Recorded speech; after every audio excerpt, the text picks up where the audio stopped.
இயக்குனர் கௌதம் வாசுதேவ் மேனனுடைய டைரக்ஷன்ல விடிவி விண்ணை தாண்டி வருவாயா படம் வந்து ரசிகர்கள் மத்தியில மிகப்பெரிய லெவல்ல ஒரு ரீச் சூப்பரா பல நாட்கள் வந்து ஓடுச்சு இல்லையா? இப்ப வரைக்குமே இந்த படத்துக்கான ஃபேன் பேஸ் ரொம்பவே அதிகம்.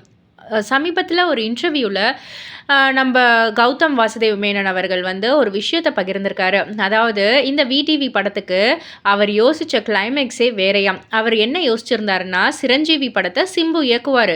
அப்போது சோகமாக வந்து இருக்காரு. காதல் விஷயத்த கேள்விப்பட்ட சிரஞ்சீவி ஹெலிகாப்டர்ல நம்ம சிம்புவ அழைச்சு வந்து த்ரிஷாவுடன் சேர்த்து வைக்கிறாரு அப்படின்ற மாரி தான் வச்சிருந்தேன். 80% ஷூட்டிங் முடிந்ததுக்கப்புறம் அது எனக்கே ரொம்பவே மோசமா தோணுச்சு. அதுக்கப்புறம் தான் படத்துல வர கிளைமேக்ஸ வந்து நாங்க வந்து மாத்துனோம் அப்படின்ற மாரி வந்து சொல்லியிருக்காங்க. ஸோ நிஜமாலுமே அது கொஞ்சம் மோசமா தான் இருந்திருக்கும்.